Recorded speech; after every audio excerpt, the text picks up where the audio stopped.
नमस्कार दोस्तों, एक बार फिर से आप सभी का टू द पॉइंट चैनल में स्वागत है। दोस्तों आज के इस वीडियो में यूपी टेट एग्जाम के लिए संस्कृत के टॉप 100 प्रश्नों को देखेंगे।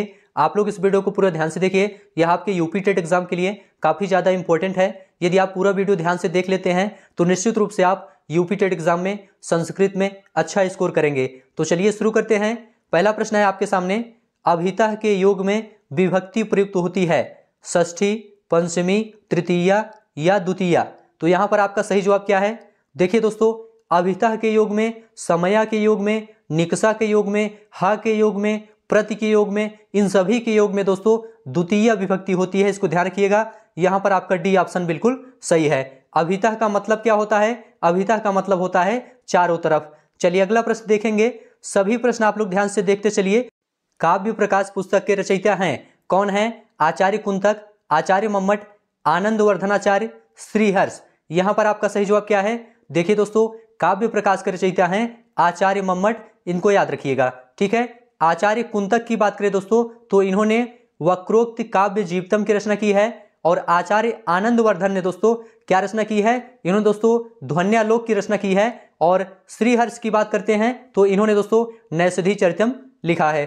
अगला प्रश्न है, गत्यात्मक धातुओं के योग में विभक्ति होती है, कौन सी विभक्ति होती है? तृतीया, पंचमी, सप्तमी, द्वितीया।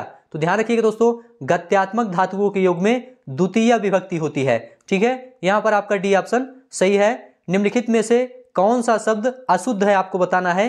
पूज्य, पूजनीय, पूज्यनीय या इनमें से कोई नहीं।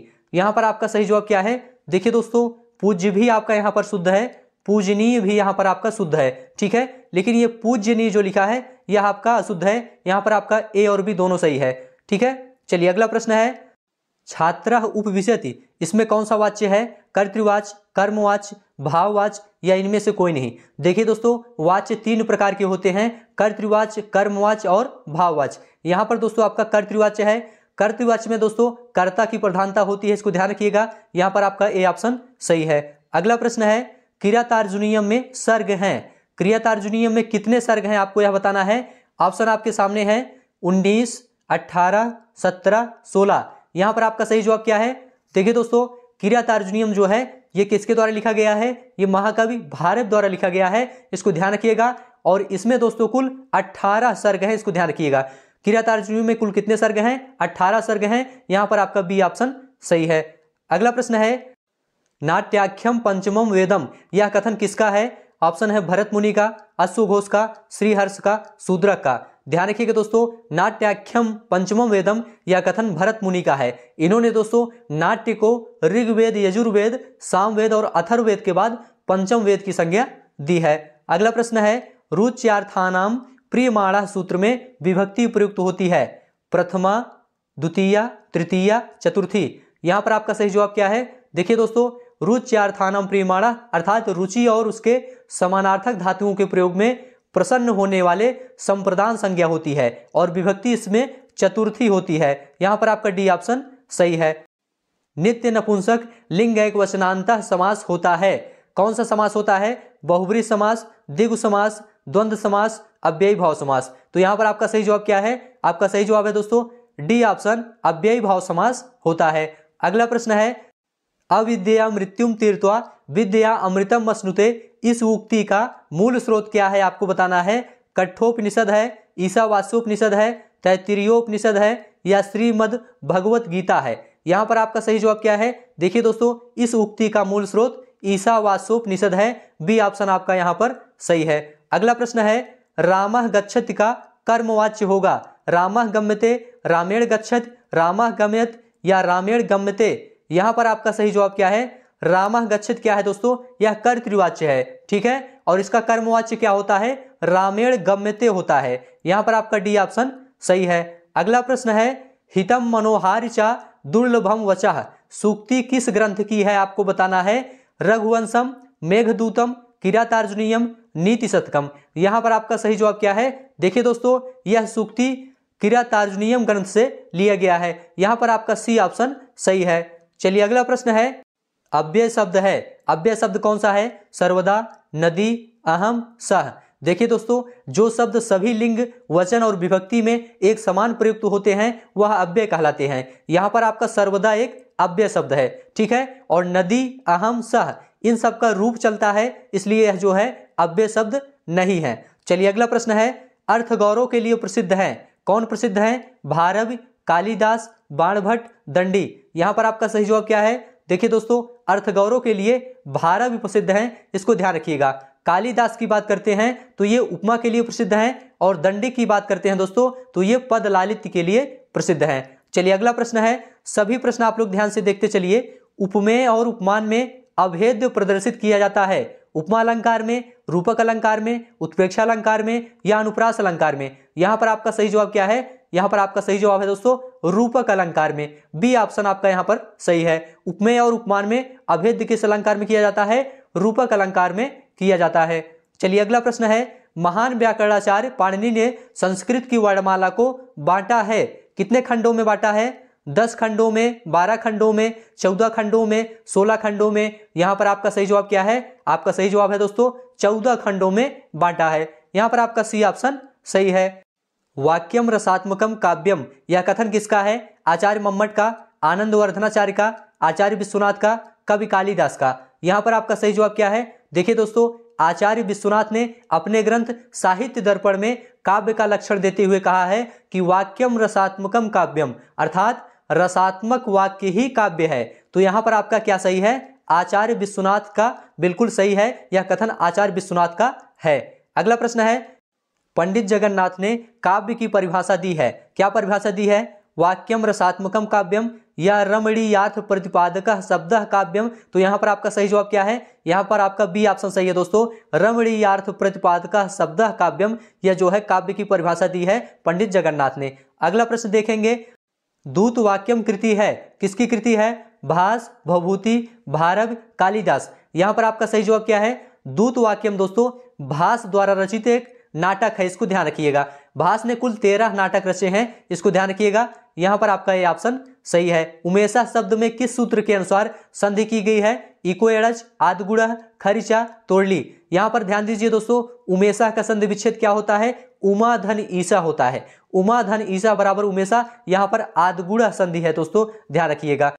पंचविंशति शब्द का हिंदी अर्थ होता है 15, 25, 35, 50? यहां पर आपका सही जवाब क्या है? देखिए दोस्तों, पंचविंशति का अर्थ होता है 25, यहां पर आपका बी ऑप्शन सही है। 15 को संस्कृत में क्या कहते हैं? पंचदश कहते हैं, इसको ध्यान दीजिएगा। 35 की बात करते हैं, 35 को दोस्तों पंचत्रिंशत कहते हैं। 50 को क्या कहते हैं? पंचाशत कहते हैं, ठीक है। और 25 को पंचविंशति। चलिए अगला प्रश्न है, भोक्तुम में प्रयुक्त प्रकृति एवं प्रत्यय है, कौन सा प्रत्यय है, कौन सी प्रकृति है? भुज धन तुमुन, भुक धन तुमुन या भोज धन तुमुन या भुज धन कत्वा? तो यहां पर आपका सही जवाब क्या है? देखिए दोस्तों, भुज धातु से तुमुन प्रत्यय लगता है तो भोक्तुम बनता है, यहां पर आपका ये ऑप्शन सही है। हितोपदेशा में संधि है, कौन सी संधि है आपको बताना है? दीर्घ, गुण, वृद्धि, यण? ध्यान रखिएगा दोस्तों, हितोपदेशा का संधि विच्छेद होता है हित धन उपदेशा, इसमें दोस्तों आदगुड़ा सूत्र से गुण संधि है, यहां पर आपका बी ऑप्शन सही है। भवभूति का संबंध किससे है आपको बताना है? मालविकाग्निमित्रम से, रघुवंशम से, अष्टाध्यायी से, उत्तर रामचरितम से? तो यहां पर ध्यान दीजिए दोस्तों, उत्तर रामचरितम की रचना किसने की है? भवभूति ने की है, ठीक है। और मालविकाग्निमित्रम, रघुवंशम ये जो है किसकी कृतियां हैं? कालिदास की हैं। अष्टाध्यायी ये किसने लिखा है? ये दोस्तों पाणिनि ने लिखा है, ये पाणिनि की रचना है। अगला प्रश्न देखेंगे, सभी प्रश्न ध्यान से देखते चलिए। पीताम्बरम का विग्रह क्या है आपको बताना है? पीताम्बरम में कौन सा समास है दोस्तों? इसमें कर्मधारय समास है, इसको ध्यान रखिएगा। इसका विग्रह क्या होता है? पीतम चा तत् अंबरम होता है, पीतम चा तत् अंबरम होता है, ये ऑप्शन आपका सही है। गलत वर्तनी वाला शब्द चुनिए, गलत वर्तनी वाला शब्द क्या है? पुल्लिंग गलत है या स्त्रीलिंग या नपुंसक लिंग या उभयलिंग? यहां पर आपका सही जवाब क्या है? देखिए दोस्तों, गलत वर्तनी वाला शब्द आपका यहां पर पुल्लिंग है, ठीक है। यह जो है अशुद्ध है, बाकी तीनों यहां पर शुद्ध है। पुल्लिंग जो है दोस्तों इस प्रकार से नहीं लिखा जाता है, इसलिए यह गलत है। राजपुत्र में समास क्या है आपको बताना है? राजपुत्र में समास तत्पुरुष, कर्मधारय, दिगु, अव्ययी भाव? यहां पर आपका सही जवाब क्या है? राजपुत्र का मतलब राज्ञ पुत्र अर्थात राजा का पुत्र, यहां पर दोस्तों षष्ठी तत्पुरुष समास है, इसलिए आपका यहां पर ए ऑप्शन सही है। अगला प्रश्न है, चंद्रशेखरा में समास है, कौन सा समास है? तत्पुरुष, अव्ययी भाव, बहुब्री, द्वंद्व? यहां पर आपका सही जवाब क्या है? देखिए दोस्तों, चंद्रशेखरा में आपका बहुब्रीहि समास होगा, यहां पर आपका सी ऑप्शन सही है। यहां पर तीसरे पद की ओर संकेत किया जा रहा है, भगवान शिव की ओर यहां पर संकेत किया जा रहा है। अगला प्रश्न है, निम्नांकित में से कौन सा द्विकर्मक धातु नहीं है? कृष, दंड, मन या मथ? यहां पर आपका सही जवाब क्या है? देखिए दोस्तों, यहां पर आपका राइट आंसर है सी ऑप्शन, मन जो है दोस्तों ये द्विकर्मक धातु नहीं है, इसको ध्यान रखिएगा। छंदानुगत शिक्षण प्रणाली है, किसकी है? गद्य की, पद्य की, व्याकरण की, कथा की? यहां पर आपका सही जवाब क्या है? देखिए दोस्तों, छंदानुगत शिक्षण प्रणाली ये पद्य की होती है, यहां पर आपका बी ऑप्शन बिल्कुल सही है। चलिए अगला प्रश्न देखेंगे, सभी प्रश्न आप लोग ध्यान से देखते चलिए। राजा शूद्रक के प्रधान अमात्य का नाम क्या था आपको बताना है? वैशंपायन, कुमारपालित, पुंडरीक, चंद्रापीड? देखिए दोस्तों, राजा शूद्रक के प्रधान अमात्य कुमारपालित थे, यहां पर आपका बी ऑप्शन सही है। काव्यदर्श के रचयिता हैं, काव्यदर्श के रचयिता कौन है? भास, भारव, शूद्रक, दंडी? यहां पर आपका सही जवाब है दोस्तों, काव्यदर्श के रचयिता हैं दंडी, इसको ध्यान रखिएगा, यहां पर आपका डी ऑप्शन सही है। मृच्छकटिकम के रचयिता कौन है दोस्तों? शूद्रक हैं, इसे भी ध्यान रखिएगा। और बात करते हैं दोस्तों, प्रतिज्ञा योगंधरायण की रचना किसने की है? तो भास ने की है, यह भी ध्यान रखिएगा। और बात करें भारव की दोस्तों, तो इन्होंने उत्तर रामचरितम लिखा है। अगला प्रश्न देखेंगे, उत्तर रामचरितम में किस काल के समाज और संस्कृति का वर्णन है आपको बताना है? महाभारत कालीन, पुराण कालीन, रामायण कालीन, कालिदास कालीन? तो यहां पर आपका सही जवाब क्या है? उत्तर रामचरितम में दोस्तों रामायण कालीन के समाज और संस्कृति का वर्णन किया गया है, यहां पर आपका सी ऑप्शन बिल्कुल सही है। अगला प्रश्न है, निम्नांकित में से कौन भवभूत की रचना नहीं है? ऑप्शन है महावीर चरितम, नैषधि चरितम, मालती माधवम, उत्तर रामचरितम? यहां पर ध्यान दीजिए दोस्तों, महाकाव्य भवभूत के प्रसिद्ध 3 नाटक हैं, कौन कौन है? महावीर चरितम, मालती माधवम और उत्तर रामचरितम? यहां पर आपका बी ऑप्शन सही है, नैषधि चरितम दोस्तों ये भवभूत की रचना नहीं है, ये श्रीहर्ष की रचना है, यहां पर बी ऑप्शन सही है। श्री कृष्ण द्वारा अर्जुन को प्रदत्त गीता का उपदेश महाभारत के किस पर्व में उल्लिखित है? स्त्री पर्व, विराट पर्व, शांति पर्व, भीष्म पर्व? यहां पर आपका सही जवाब क्या है? श्री कृष्ण द्वारा अर्जुन को प्रदत्त गीता का उपदेश महाभारत के भीष्म पर्व में उल्लिखित है, इसको ध्यान रखिएगा, यहां पर डी ऑप्शन सही है।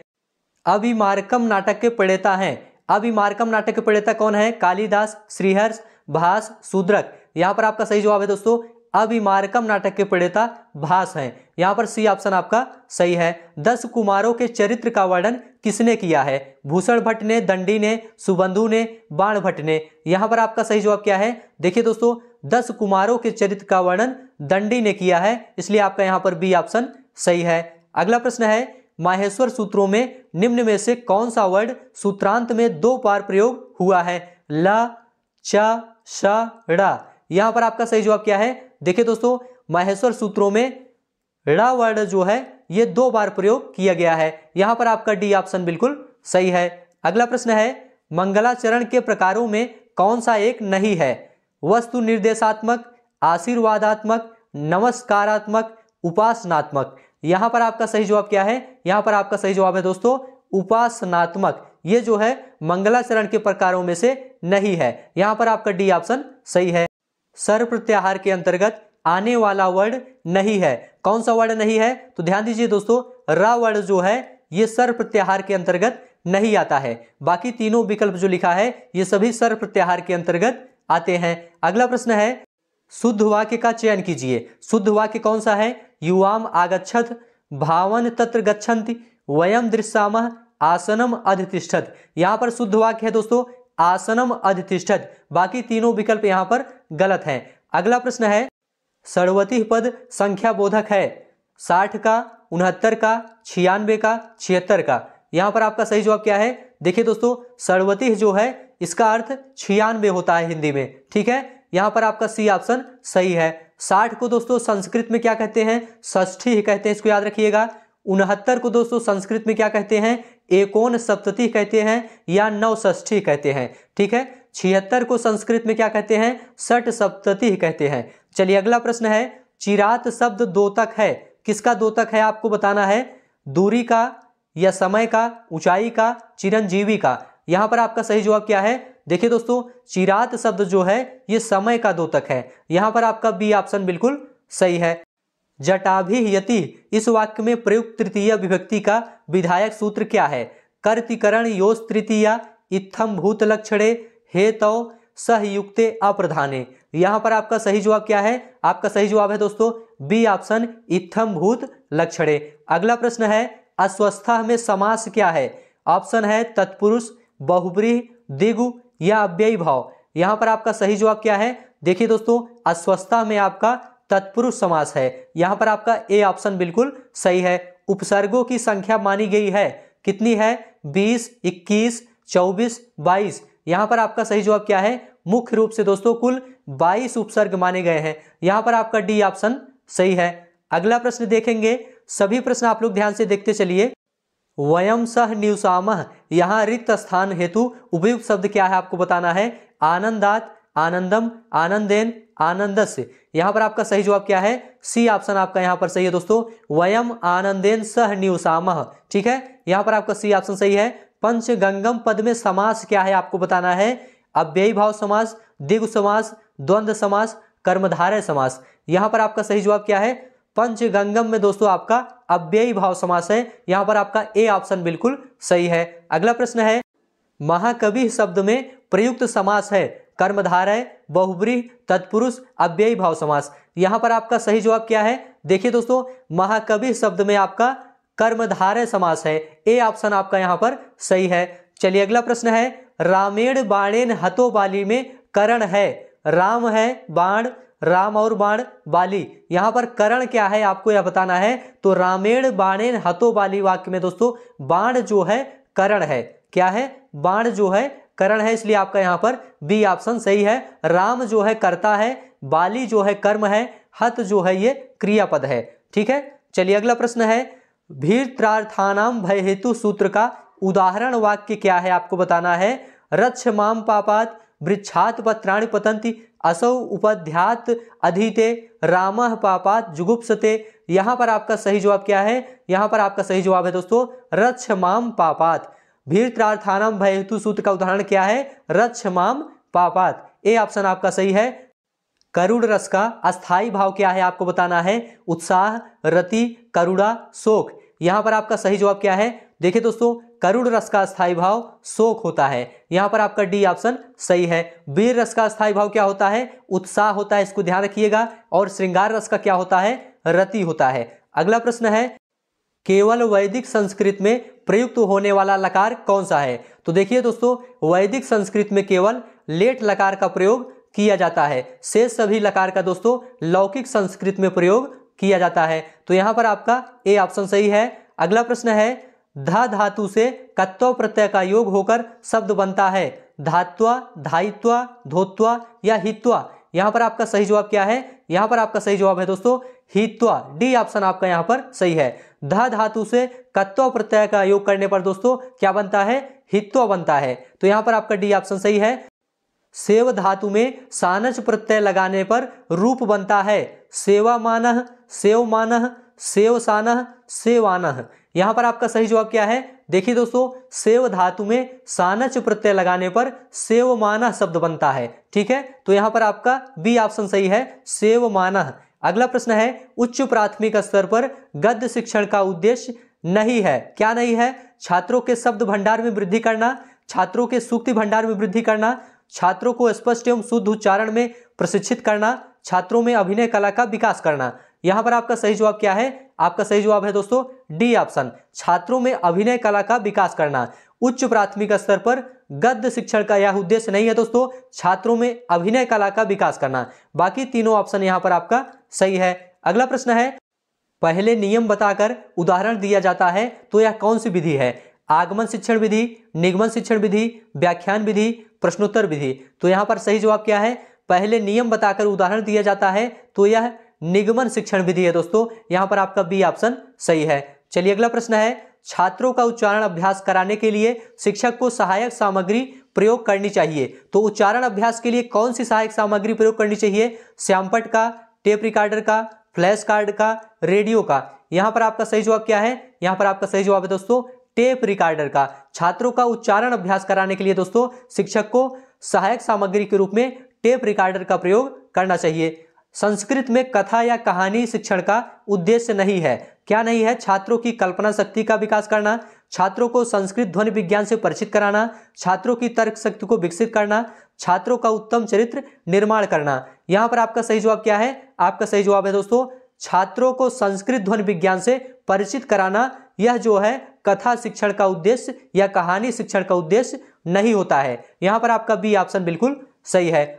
उच्च प्राथमिक स्तर पर छात्रों की परीक्षा प्रणाली उपयुक्त होगी केवल लिखित परीक्षा पर, केवल मौखिक, केवल शास्त्रार्थ या लिखित एवं मौखिक दोनों। तो यहां पर आपका सही जवाब क्या है?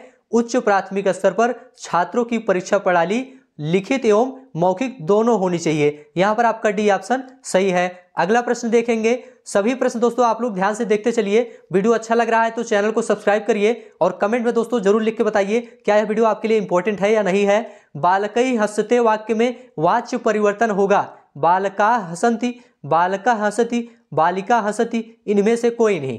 यहां पर आपका सही जवाब क्या है? देखिए दोस्तों बालकै हसते वाक्य में वाच्य परिवर्तन होगा बालका हसंती। ठीक है, यहां पर आपका ए ऑप्शन सही है।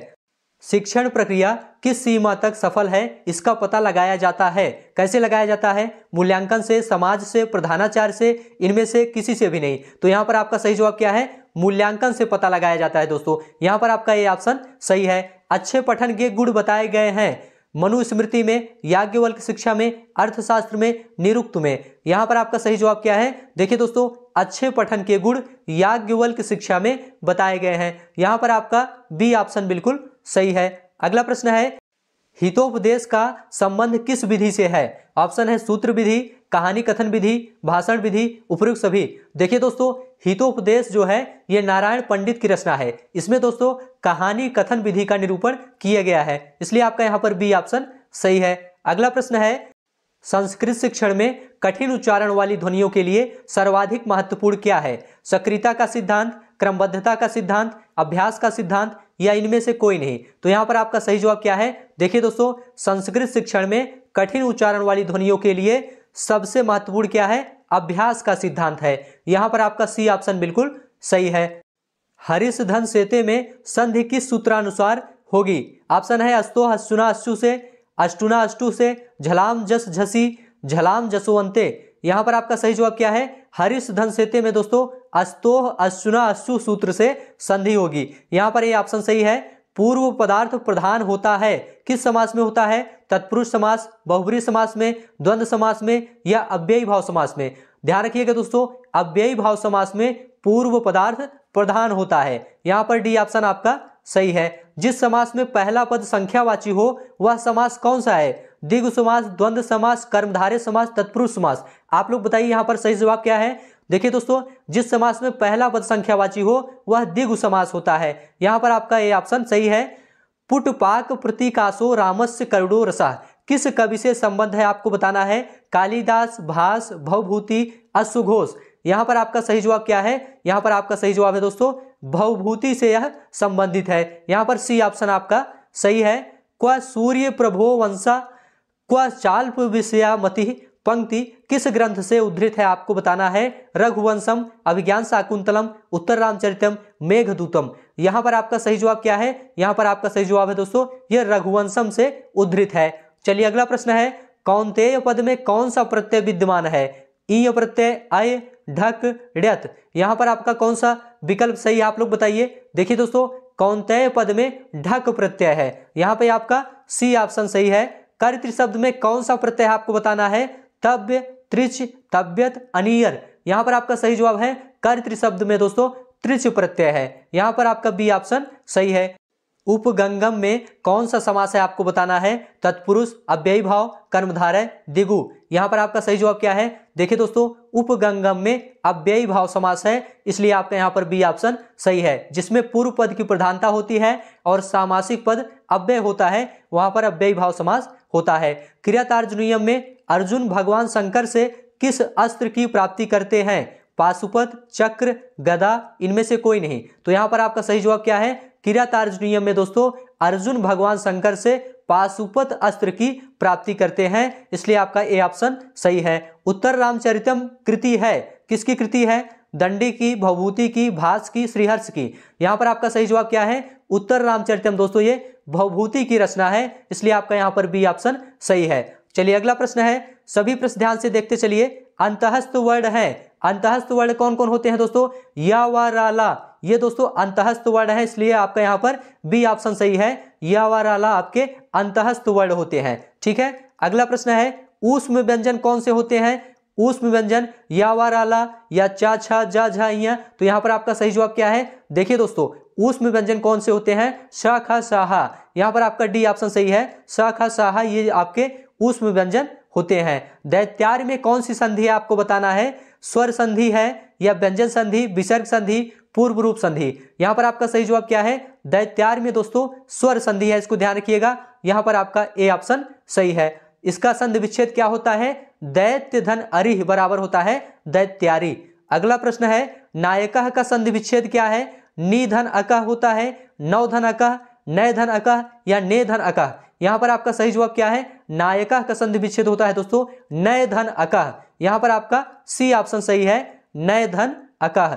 अछड़ा काढ़ा, इसमें जो है अछड़ा शब्द के साथ तृतीय विभक्ति किस सूत्र से प्रयुक्त है आपको बताना है? सहयुक्ते अप्रधाने येनांग विकारः अपवर्गे तृतीय हेतौ। यहाँ पर आपका सही जवाब क्या है? देखिए दोस्तों, अछड़ा काढ़ा, इसमें जो है अछड़ा शब्द के साथ तृतीय विभक्ति येनांग विकारः सूत्र से प्रयुक्त है, इसलिए आपका यहाँ पर बी ऑप्शन सही है, येनांग विकारः। परस्मयी पदी देने के अर्थ में द धातु से प्रथम पुरुष बहुवचन में रूप बनेगा, कौन सा? ददाति, ददंती, ददति या ददसी? यहाँ पर आपका सही जवाब क्या है? परस्मय पदी देने के अर्थ में दोस्तों द धातु से प्रथम पुरुष बहुवचन का रूप ददति होगा। ठीक है, यहाँ पर आपका सी ऑप्शन सही है। द्वैधिक पंचशतम किस संख्या का वाचक है? 52, 25, 50, 502? यहाँ पर आपका सही जवाब है दोस्तों द्वैधिक पंचशतम, ये 502 का वाचक है। 52 को संस्कृत में क्या कहते हैं? द्विपंचाशत कहते हैं। 25 को क्या कहते हैं? पंचविंशत कहते हैं। 50 को क्या कहते हैं? पंचाशत कहते हैं। अगला प्रश्न है, जल निधि पद का पर्याय शब्द है, क्या है? मेघः, चंद्रः, समुद्रः, मत्स्यः? यहाँ पर आपका सही जवाब क्या है? जलनिधि पद का पर्याय दोस्तों समुद्र होगा, इसलिए आपका यहाँ पर सी ऑप्शन सही है। नदी शब्द से सप्तमी विभक्ति एक वचन में रूप बनेगा, नदीम, नद्याः, नद्याम, नदीसु? यहाँ पर आपका सही जवाब क्या है? देखिए दोस्तों, नदी शब्द से सप्तमी विभक्ति एक वचन का रूप नद्याम बनेगा, यहाँ पर आपका सी ऑप्शन सही है। अगला प्रश्न है, अशुद्ध वाक्य का चयन कीजिए। रामम बिना जीवतुम नोत्सहे, रामेण बिना जीवतुम नोत्सहे, रामात बिना जीवतुम नोत्सहे या रामस्य बिना जीवतुम नोत्सहे? यहाँ पर डी ऑप्शन दोस्तों आपका अशुद्ध है, रामस्य बिना जीवतुम नोत्सहे। अगला प्रश्न देखेंगे, बृहत्त्रयी में नहीं गिना जाता है, किसे नहीं गिना जाता है? रघुवंशम, किरातार्जुनीयम, नैषधीचरितम, शिशुपाल वधम? तो ध्यान दीजिए दोस्तों, बृहत्त्रयी के अंतर्गत रघुवंशम को नहीं गिना जाता है। ठीक है, रघुवंशम दोस्तों ये लघुत्रयी के अंतर्गत आता है। ठीक है, तो यहाँ पर आपका किरातार्जुनीयम, नैषधीचरितम, शिशुपाल वधम ये तीनों क्या हैं? ये दोस्तों बृहत्त्रयी के अंतर्गत आते हैं। और कुमार संभवम, मेघदूतम, रघुवंशम ये सभी लघुत्रयी के अंतर्गत आते हैं। अगला प्रश्न है, राजा दिलीप की पत्नी का नाम क्या है? इंदुमती, सुदक्षिणा, लक्ष्मी, उपयुक्त में से कोई नहीं? तो ध्यान दीजिए दोस्तों, राजा दिलीप की पत्नी का नाम सुदक्षिणा है, यहाँ पर बी ऑप्शन आपका सही है। लता कुंजम, गुंजन्म दौदली पुंजम, चपलयन में अलंकार है, यमक अलंकार, अनुप्रास अलंकार, श्लेष अलंकार या इनमें से कोई नहीं? तो यहाँ पर कौन सा अलंकार है? यहाँ पर दोस्तों अनुप्रास अलंकार है, बी ऑप्शन आपका यहाँ पर सही है। जीवेषु मानवा श्रेष्ठा वाक्य में रेखांकित पद में विभक्ति विधायक सूत्र है, इसमें कौन सा सूत्र है? इसमें दोस्तों यतस्य निर्धारणम सूत्र है, यहाँ पर आपका सी ऑप्शन बिल्कुल सही है। चलिए अगला प्रश्न देखेंगे, सभी प्रश्न ध्यान से देखिए। संस्कृत में भविष्य काल के लिए प्रयोग किया जाता है लट लकार, लोट लकार, लिट लकार, लंग लकार? यहाँ पर आपका सही जवाब क्या है? यहाँ पर आपका सही जवाब है दोस्तों लिट लकार का प्रयोग किया जाता है। लट लकार का प्रयोग दोस्तों वर्तमान काल के लिए होता है, लोट लकार का प्रयोग आज्ञार्थक में होता है, लंग लकार का प्रयोग भूतकाल के लिए होता है और लिट लकार का भविष्य काल के लिए। सी ऑप्शन आपका सही है। निम्नलिखित में से कौन सा उपकरण श्रव्य दृश्य दोनों है? ऑप्शन आपके सामने है, tape recorder, chart, television, gramophone? यहाँ पर आपका सही जवाब क्या है? देखिए दोस्तों, टेलीविजन जो है ये श्रव्य और दृश्य दोनों है, इसलिए आपका यहाँ पर सी ऑप्शन सही है। अगला प्रश्न है, तेन में विभक्ति है प्रथमा, द्वितीया, तृतीया, चतुर्थी। यहाँ पर आपका सही जवाब क्या है? तेन में दोस्तों तृतीय विभक्ति है, इसको ध्यान रखिएगा। इसका रूप कैसे चलता है? सह तौ ते तम तौ तान तेन ताभ्याम तई। तेन दोस्तों ये तृतीय विभक्ति एक वचन है, ठीक है। यहाँ पर सी ऑप्शन सही है। आगत्य में प्रत्यय है, कौन सा प्रत्यय है? कत्वा, कत, ल्यप, सरित्री। यहाँ पर आपका कौन सा सही है? देखिए दोस्तों, आगत्य में आपका ल्यप प्रत्यय लगा हुआ है, ठीक है। यहाँ पर आपका सी ऑप्शन सही है।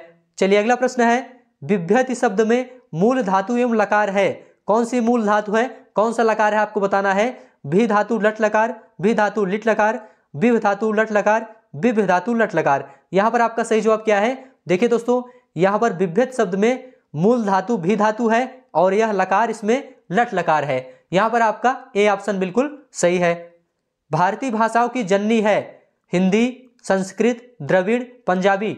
यहाँ पर आपका सही जवाब क्या है? भारतीय भाषाओं की जननी दोस्तों संस्कृत भाषा है, इसलिए आपका यहाँ पर बी ऑप्शन सही है। सबसे प्राचीन वेद कौन सा है? ऋग्वेद, यजुर्वेद, सामवेद, अथर्ववेद। तो यहाँ पर आपका सही जवाब क्या है? ऋग्वेद दोस्तों ये सबसे प्राचीन वेद है। यहाँ पर आपका ए ऑप्शन सही है। सरित्री प्रत्यय युक्त पद है, कौन सा पद है? कथितः, कर्तुम, पठन या पठित्वा।